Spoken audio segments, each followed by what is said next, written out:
Thank you. Thank you, everyone.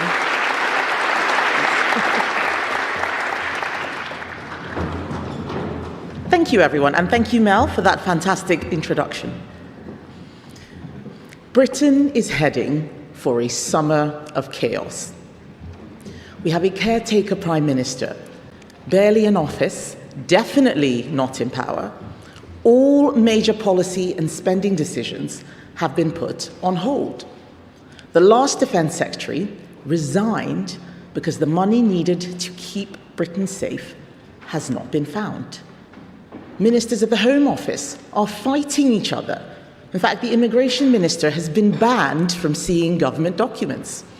Rachel Reeves is ringing round businesses, trying to get them to say that sacking her would risk destabilizing the economy, as if that hasn't happened already.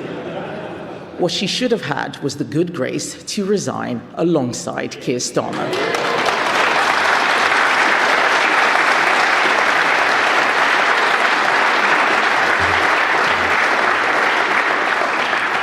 Meanwhile, trade unions are arguing about their favoured candidates to be the next Chancellor.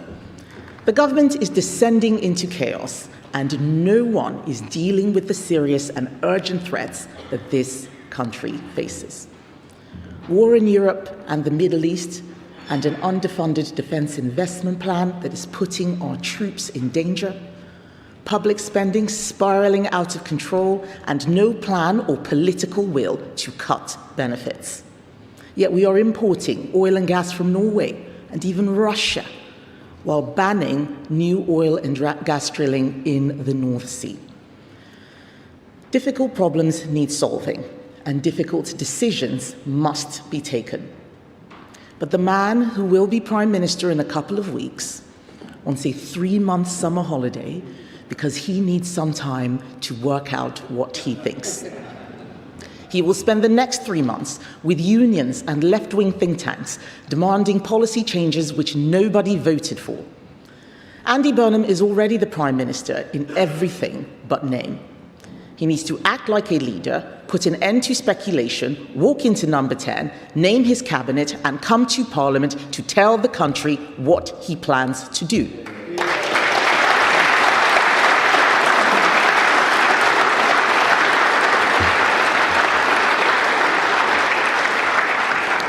Instead, he is allowing the speculation and this chaos to run and run. He has clearly learned nothing from the disastrous speculation before Rachel Reeves' last budget.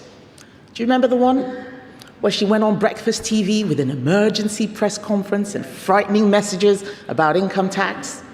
That speech, according to the chief economist of the Bank of England, became the single biggest reason that growth flatlined. Her chaotic briefing had real-world consequences. Investment decisions were paused, people lost their jobs. And because Andy Burnham is not taking charge and shutting down this speculation, it is already happening again. People are worried about capital gains tax, so they're changing their investment decisions.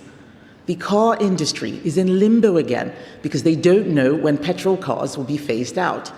Everyone is terrified about what will happen if Ed Miliband becomes the Chancellor.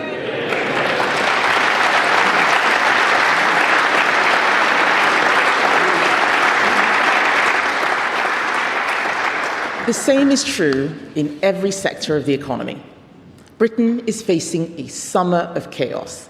Investment decisions across the country will be put on hold every time the newspapers are briefed about new tax rises. The markets will react every time it looks like Britain is going to be borrowing more money. Our economy will be left in limbo. And all Labour MPs care about is which jobs they'll be getting in the new government. The fact is, whether Andy Burnham likes it or not, Britain is facing a harsh economic reality. Our national debt is nearly 100% of GDP. Our credit card is maxed out. We are spending more on debt interest alone than we do on defence.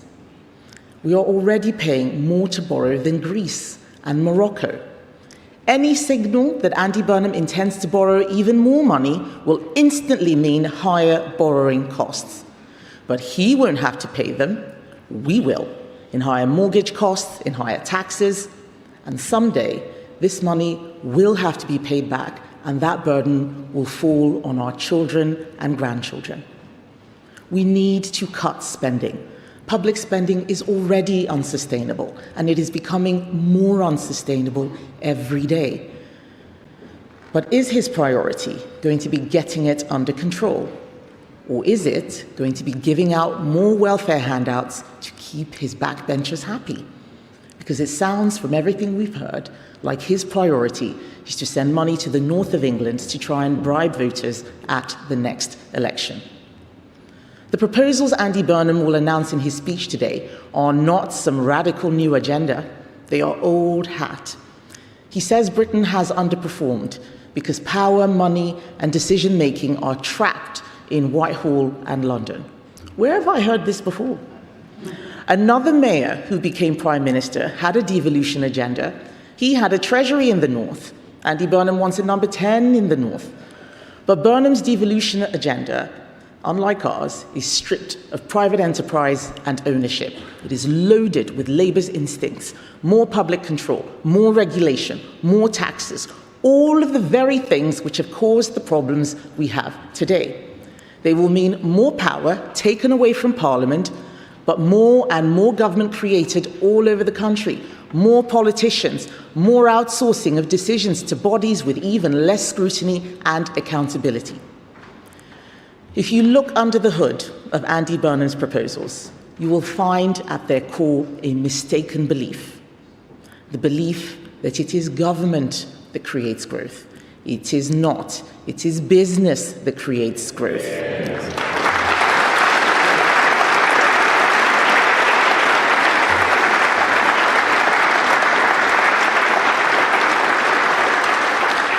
It is business that creates growth, it is business that creates jobs, and business is absent from Andy Burnham's agenda. Politicians are there to create the conditions for growth and then get out of the way.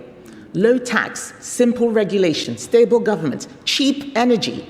If you don't fix those things, nothing will grow in your economy.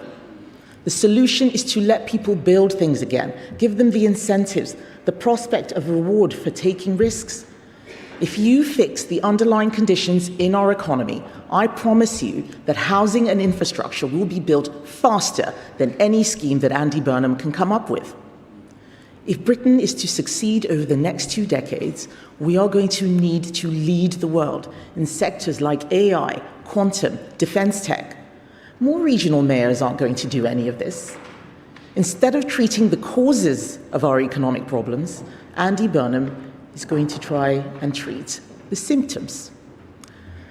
That's why our Conservative plan is to do 5 things to fix our economy. 5 things that will help every single person in this country.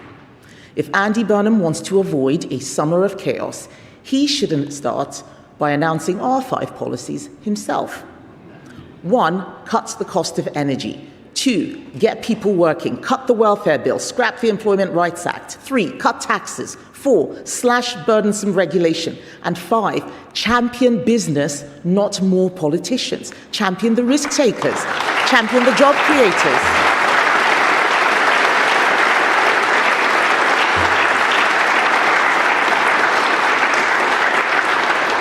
Those are the people who will actually get out there and hire young people. We don't need 100 different schemes run by 100 different mayors.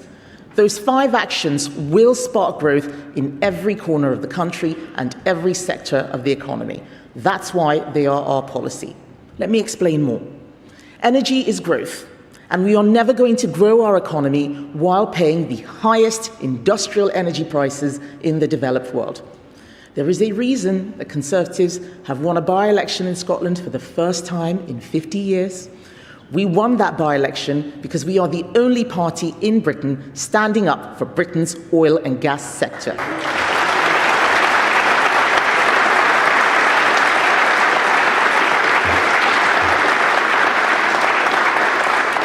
To be honest, we're the only party even talking about drilling in the North Sea.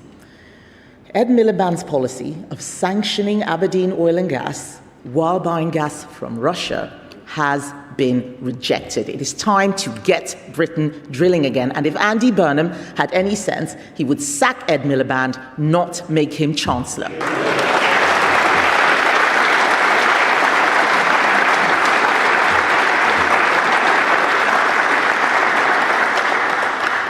Mr. Burnham needs to get Britain working again. Everyone can see that the welfare bill is spiraling out of control.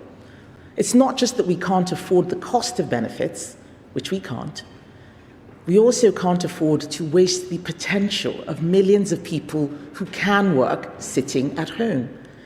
Getting our economy growing again is going to need a war effort, and everyone who can work will need to play their part. Andy Burnham says he wants to use mayors to cut the benefits bill. How? He couldn't do it. The number of people on benefits in Greater Manchester has surged in recent years. If he couldn't do it, why does he expect others to? Cutting welfare means taking tough decisions. That's what real leadership is. Spending other people's money is easy. Balancing the books is hard. And it's even harder when all of your parliamentary party do is go around asking who they can tax to pay for more benefits.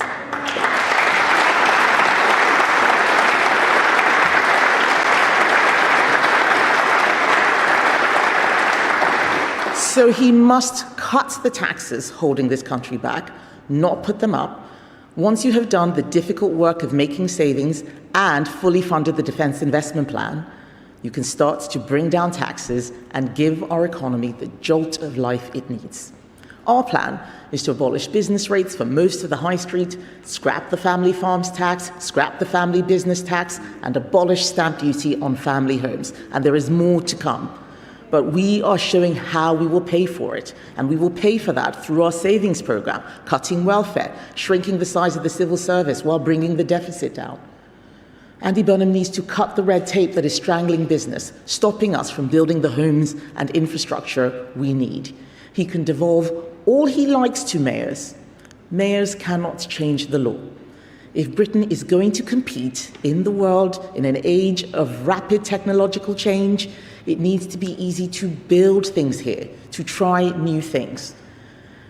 Our financial services sector, for example, one of this country's greatest assets, is now more regulated than its competitors.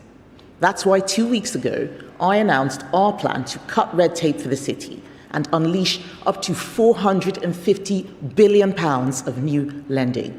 That's the kind of thinking Burnham needs. £450 billion without borrowing, without more taxing. He needs to champion the businesses, the risk takers, the wealth creators, the employers who get this country moving, not champion having more politicians. So much of the rhetoric that comes out of left-wing politicians from people like Louise Haigh or Neil Lawson and others advising Andy Burnham, so much of that rhetoric is that business is evil, the wealth creation is evil. It isn't. New ideas, innovation, capital, that's what drives progress. That's what improves our lives. Keir Starmer had plenty of good advice, not least of all from me. But I wasn't the only one. Many others gave him good advice, including Tony Blair. Did he listen? No, he didn't, and now he's gone. Andy Burnham should not make that same mistake. I would be very happy to sit down with him. I quite like Andy Burnham. He's very genial, he's very personable. I would be very happy to sit down with him, show him our plans, they are public, share with him the alternative King's speech we set out at the beginning of this session that shows how a lot of this could be achieved. In the national interest, I would be happy to lend him Conservative votes in Parliament to pass tough legislation that his backbenchers don't have the stomach for. No one in this country wants a Prime Minister held over a barrel by a load of left-wing MPs. If Andy Burnham wants to be the first Labour Prime Minister to leave office with unemployment lower than when he came in, he needs to get a grip of the party he is already leading. He needs to put an end to the chaos and the speculation. Mr. Burnham is clearly desperate to be in charge, but Prime Minister is not a ceremonial position. He doesn't have a plan beyond telling mayors to go and sort it out. This is not good enough. There is a country to govern. Devolved mayors are not going to fund the defence investment plan. He needs to come to Parliament, tell us what he wants to do, and face some questions from MPs, the people elected to hold the government to account. Giving speeches in Manchester and not taking any questions is simply not good enough.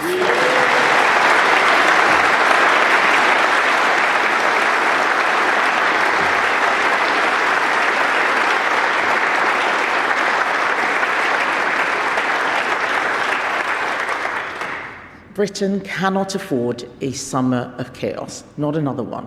We cannot afford 3 months in limbo. We cannot afford 3 months without a government. Andy Burnham should delay the summer's parliamentary recess by just a day or two, come to the House and tell us his plan for this country. This is not a game. It should not be a soap opera.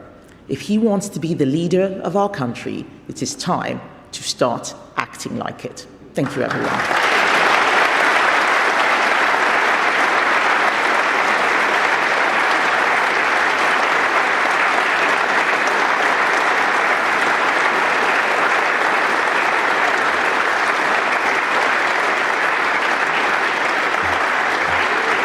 Thank you.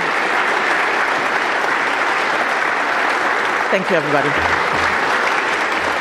So, unlike some people who are giving speeches today, I will be taking questions from the media. And let's start with ITV. Jasmine Cameron Chileshi. I hope I said that right. Yes, you did. Yes. Jasmine Cameron Chileshi, ITV News. Andy Burnham is expected to outline plans for a so-called Number 10 North. You've served in cabinet before. How realistic is it to have, in effect, 2 centres of power? And secondly, Mr Burnham's broader argument is that he can deliver radical change, but within the current fiscal rules. Do you think that's possible? And if not, should there be an early general election? Thank you. So thank you. I don't think it is really feasible to have Number 10 in the North. As a Secretary of State, there were many times that I had to go to Number 10 and then go into Parliament. I wouldn't have been able to do that if I had to go up and down to Manchester at the same time. We did have, for instance, a second Treasury campus in the North. That was for civil servants. It was for other ministers. It was not for the Prime Minister. I don't think he really understands what it is that he is saying. He's been out of Parliament for nearly 10 years. I think Andy Burnham has forgotten how a lot of things work. I don't think there actually will be a Number 10 in the North.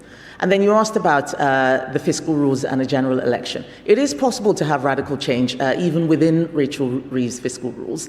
The radical change has to be that 5-point plan that I talked about. You can cut energy costs within those rules. You can cut taxes. You can cut red tape. You can champion business. You can have flexible labour markets and get people working again. But there is one thing that he should not do. John Healey told us that the Defence Investment Plan was not funded and that he was not able to keep our country safe with the money he was being given. If Andy Burnham signs off on that Defence Investment Plan, or if he does not find the money, then I do think he should call a general election, because we can't all pretend that John Healey didn't say what he said. We all know for a fact that our country is not being properly protected, and that should be his first priority, not devolving to regional mayors.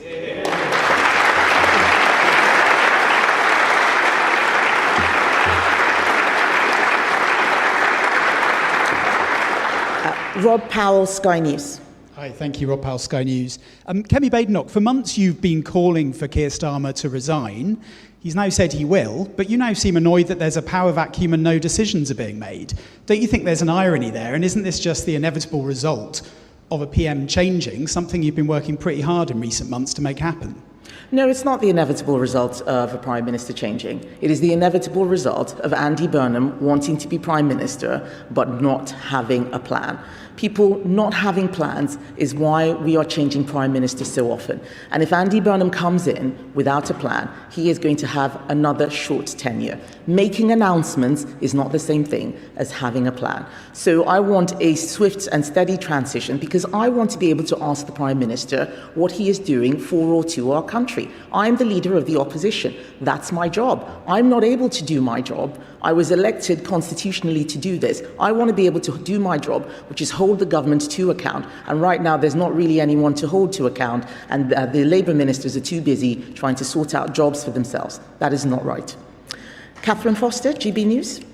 Thank you. Catherine Forster, GB News. You've said you quite like Andy Burnham. He seems to be undecided on his Chancellor, so perhaps you could give him a bit of advice. Sharon Graham has said of Ed Miliband that he would put a noose around the neck of employers, but Wes Streeting wants to equalise capital gains tax with income tax. Who do you think would be perhaps his least bad option? Thank you. I've always said that the problem was not just Keir Starmer, the problem was the whole Labour Party. There aren't many good options. They couldn't even pick a Prime Minister from the 400 people in Parliament. They had to go and get the Mayor of Manchester to do it. I do know that it should not be Ed Miliband.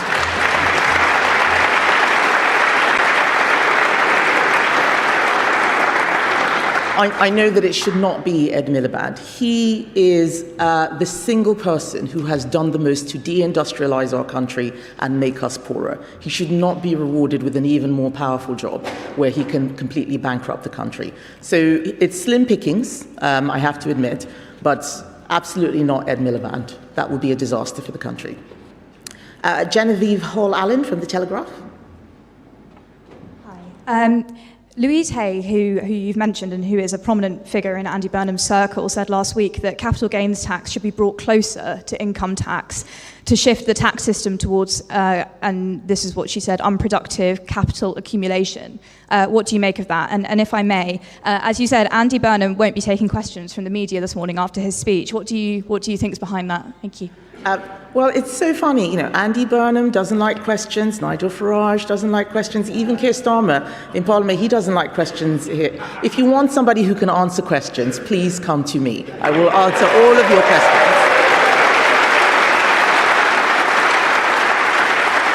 I will answer all the questions.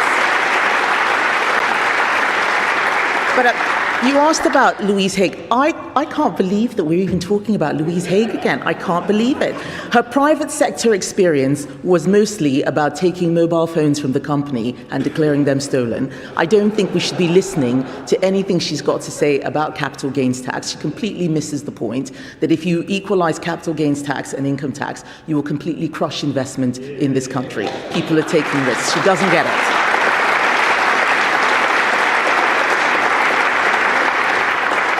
Ryan Saby from The Sun, please.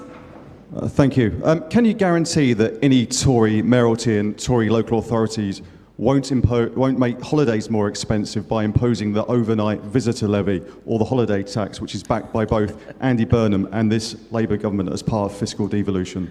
Well, I've had conversations with my local mayors and local council leaders. This is not a policy that we support. If you can find a Conservative leader of a council who's doing that, send them my way and I will have a word.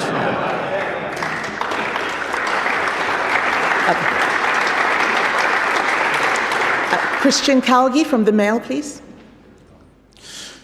Thank you for the question.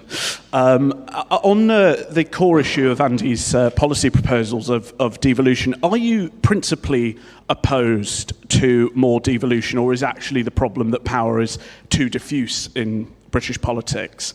And do you think it's right for him to focus on disparities between the North and the South, or is that just grievance politics? So the problem, I think, is that devolution is not a silver bullet. It is not an answer. It is a process. If you devolve to people who can't do the job, you just recreate the problem elsewhere and make it harder for central government to fix it. How do we go about picking our mayors? If you are picking people who think it's just a popularity contest or I'm a celebrity, they're not actually going to be able to do that job. I think a lot of politicians hide behind devolution because they don't have any answers. So they say, well, why don't we let local people sort it out? But they don't give them the real tools, the power. They don't change the regulation. Right now, what's wrong with our country? We have extremely high energy costs. What's a local mayor going to do about that? We have seen so much go wrong because politicians have been outsourcing decisions, outsourcing responsibility to councils, to councils, quangos, OBR. No one is making decisions. And what I hear when Andy Burnham talks about more devolution is that he doesn't actually know what he wants to do, and so he wants to pass the problem somewhere else. We know what we want to do. We set out an alternative King's Speech. It is about us using the power that we have been given. We took powers from the EU. Let's use them. Why are so many politicians so scared? I think Andy Burnham is afraid of taking difficult decisions. He wants to be liked, he wants to be popular, but politicians who want popularity always end up running away from tough decisions. I'm not scared of taking tough decisions, and that's what I will do. David Lynch from PA.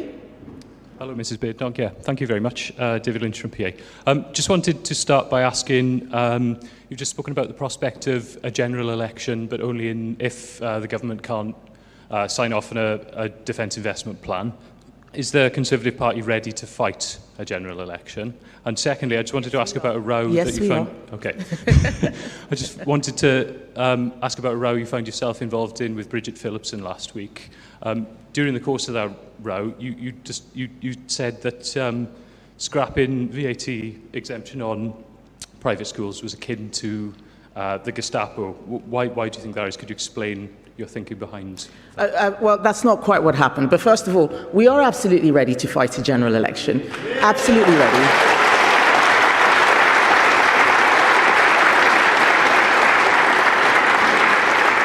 We saw the results in Aberdeen South, 50% of the vote, because we can unite the country. There are all sorts of people talking about uniting the right. It's about uniting the country, for goodness sake, behind a centre-right agenda, which only the Conservatives can do. No other party can do what we can do in terms of uniting the country behind a sensible centre-right agenda. Too many people think that it's all about elections. Winning an election is the beginning, not the end. It's about how you are going to govern. What is the point of re-electing an Andy Burnham if he does not want to fund the defence investment plan? What is the point of electing a Nigel Farage who doesn't even have a defence spokesman? He's got 100 unvetted MPs, a few Tory stragglers and Sarah Pochin. Is that a government? I don't think so. I don't think so.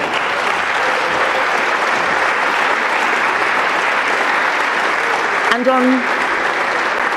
on your second point, I stand very much by all of the words I've said about Bridget Phillipson. I said them on the floor of the House of Commons. The point you're making, you asked specifically about Gestapo officer, that wasn't necessarily in the last few days, that was a while ago. And that was because I said putting ideology above the welfare of children. That was what that reference was about.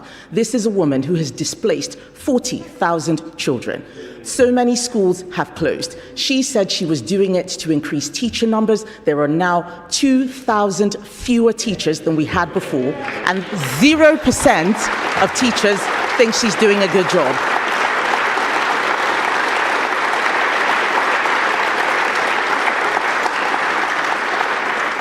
Zero % of teachers think Bridget Phillipson is a good job. What we should be doing is holding her to account and not asking if I said hurty words about Bridget Phillipson. She is the one destroying their futures. I am the one defending those children, and I will continue to do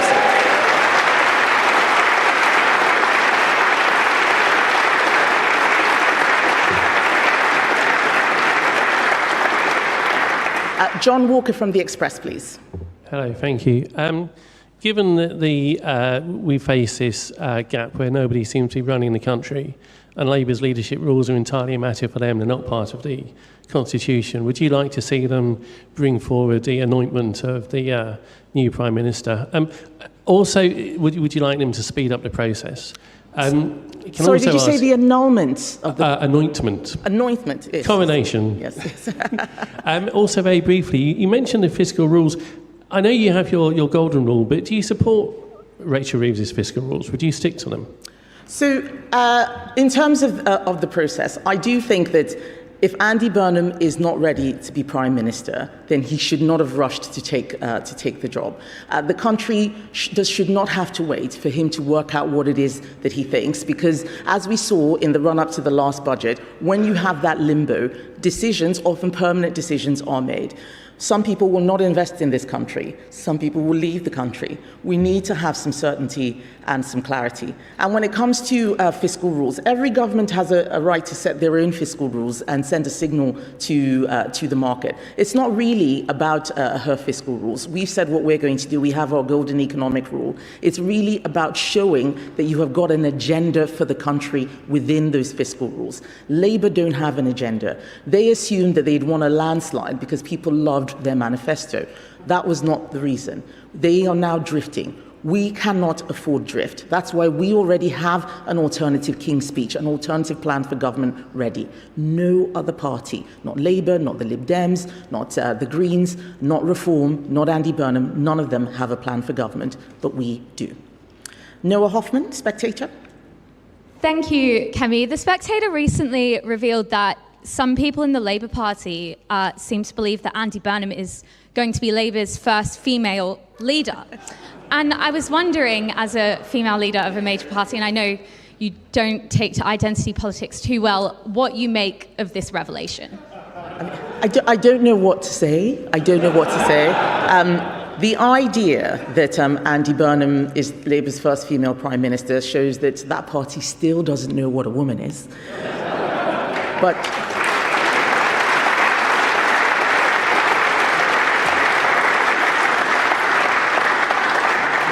I've also found it very interesting how Labour women have been so much in a hurry to carry his bags and be his handmaiden and be at the front of his photo call. Why would you allow yourselves to be used as window dressing in this way? We are on our fourth female leader because our party is a meritocracy. We don't do quotas, we don't do identity politics, we just let the best person apply for the job. And maybe Labour should think about doing that one of these years.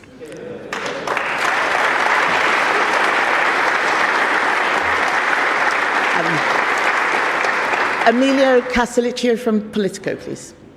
Hi, sorry, thank you very much. Emilio from Politico.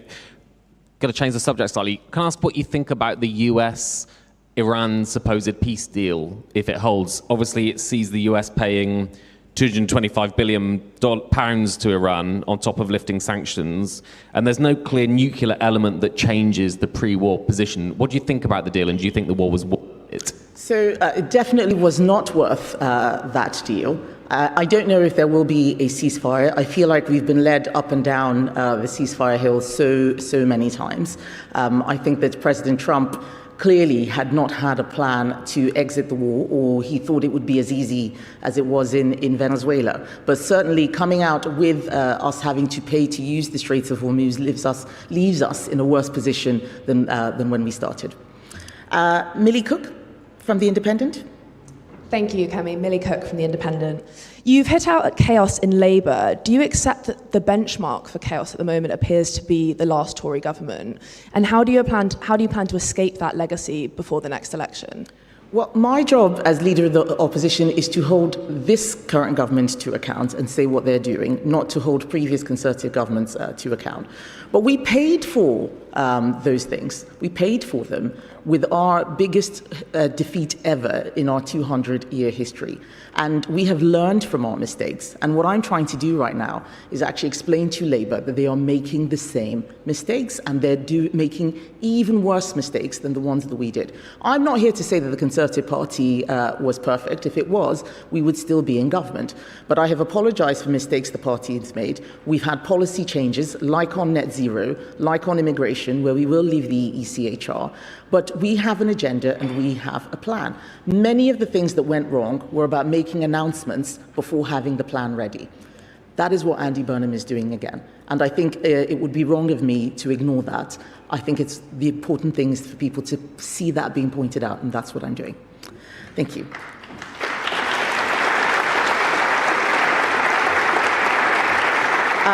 Peter Walker from The Guardian, please.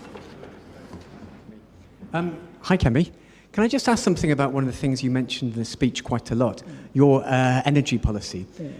Even at the best estimates, North Sea oil and gas might provide the UK with maybe 10, 20 years worth of energy.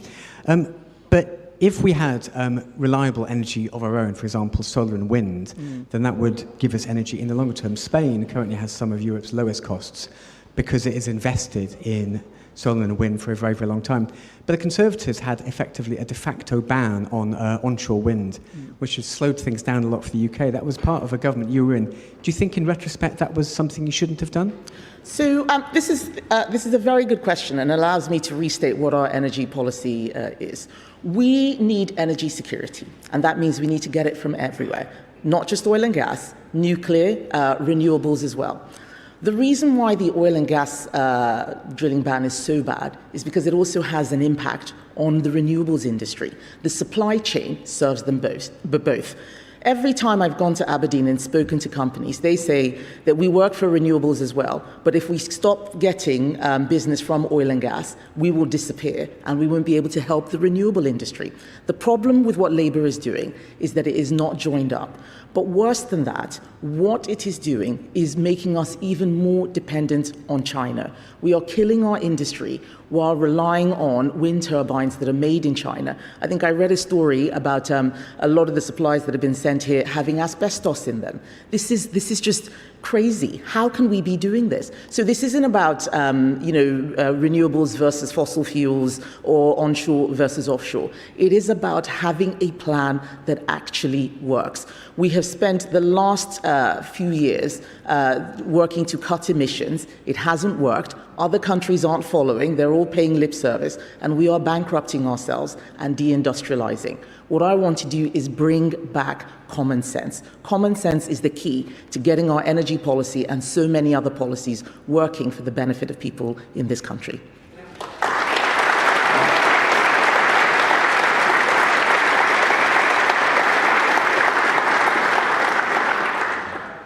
Onshore wind, whether you think that was a good or bad thing to have done for 10 years? Ask Claire Coutinho, the Shadow Energy Secretary. She can give you more detail on that.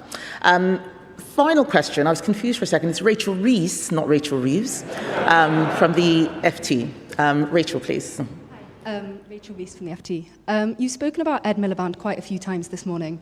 Last week you described him as a villain, and you've previously compared him to Nigerian military dictatorships. Why do you hate him so much? And do you think using language like that debases our politics? He is the villain of the story of what's happening with energy. There's so much language policing. Why are you using this language? Why are you using that language? Look at what's happening in the country. Let's stop worrying about hurty words and look at the people who are hurting the country.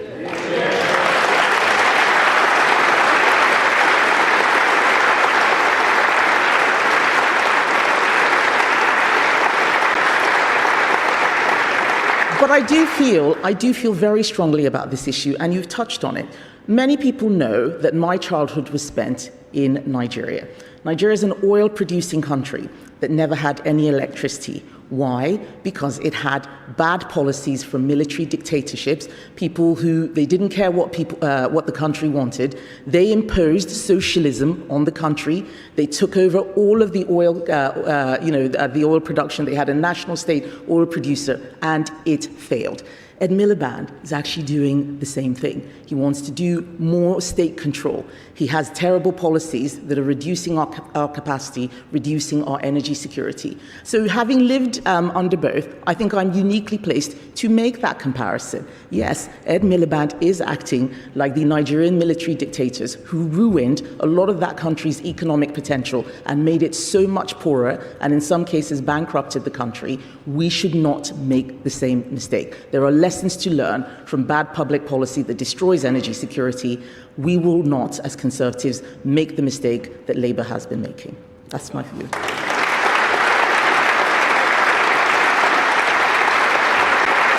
Thank you. Thank you, ladies and gentlemen. Thank you so much.